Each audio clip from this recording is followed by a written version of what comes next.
Radio Miami. Aujourd'hui, nous allons parler à propos des héros haïtiens, Roger Lafontaine, de l'histoire d'Haïti. Écoutez, Radio Miami. Il revient en août 1983 et est nommé ministre de l'Intérieur et de la Défense nationale une seconde fois. Pendant cette période, Lafontaine complote contre tout le monde. Il complote même contre Duvalier et fomente des projets pour se hisser à la tête de l'État. Mais en octobre 1985, Jean-Claude Duvalier met fin aux manœuvres de son ministre de l'Intérieur. Il écarte définitivement Roger Lafontaine du gouvernement. La rupture entre les deux hommes est profonde. Lafontaine quitte le pays. Il part s'installer au Canada. Mais le Canada ne veut pas lui accorder l'asile politique. Pendant 2 longues années, l'ancien dignitaire duvalieriste tourne en rond, sans papier et sans statut, avant d'être expulsé du Canada. Les autres ministres duvalieristes accusent le coup. Ils détestaient Roger Lafontaine, mais cet exil n'était pas bon signe. Franz Merceron, par exemple, ministre des Finances de Jean-Claude Duvalier, a reçu la nouvelle comme une violente secousse. Il déclare que c'est un désastre. On est foutu, dit-il. Qui va neutraliser l'armée pour nous? Oui, l'inquiétude était légitime, car Lafontaine avait de l'autorité et savait protéger le régime contre d'éventuelles tentatives de renversement. Mais Baby Doc savait bien ce qu'il faisait en écartant Lafontaine. Il ne voulait laisser aucune chance à ses rivaux qui ont l'ambition de le remplacer. Il a pris sa décision. S'il doit quitter le pays, le duvalierisme n'aura pas de relève. Une façon de dire, c'est moi ou rien du tout. Pendant son exil au Canada, Roger Lafontaine accorde un entretien à un journaliste canadien et il explique sa version de son éviction du pouvoir. Selon lui, c'est Michel Bennett, alors première dame, qui l'a écarté du pouvoir. Roger Lafontaine raconte qu'à l'époque, les rapports entre lui et la première dame étaient tendus.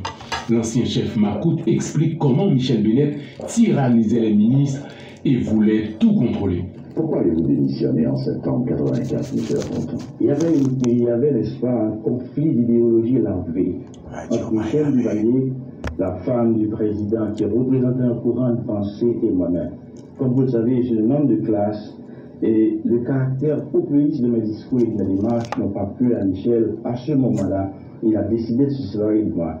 Et comme il lui fallait quand même, pour arriver à satisfaire ses ambitions politiques, vous comprenez très bien, disloquer l'alliance traditionnelle, n'est-ce pas, avec la masse, c'est-à-dire les classes moyennes et les masses populaires du pays, celui qui représentait, voyez-vous, l'ancrage du gouvernement au milieu de ces gens représentait un danger pour lui, et ce danger était moi. Il a dit à ce moment-là que la cohabitation n'était pas possible avec le projet.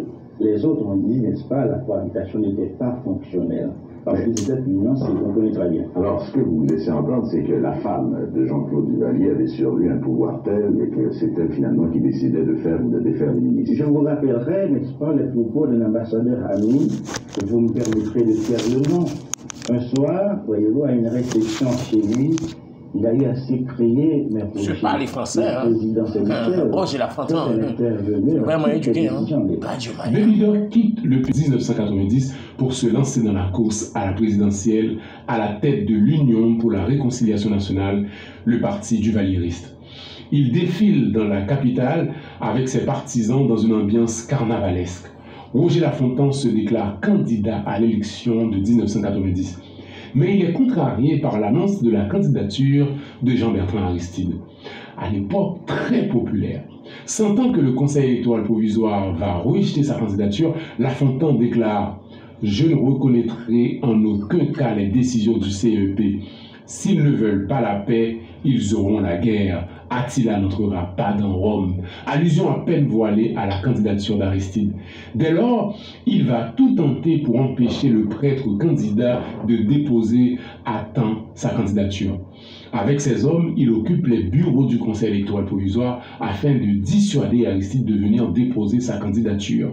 Paniqué, le jour de son dépôt de candidature, Aristide appelle le CEP et demande que Roger Lafontaine quitte les lieux pour éviter toute confrontation. On lui répond que ce n'était pas possible. Il demande ensuite qu'on prolonge le dépôt de candidature jusqu'à 18 h ou le repousser jusqu'au lendemain.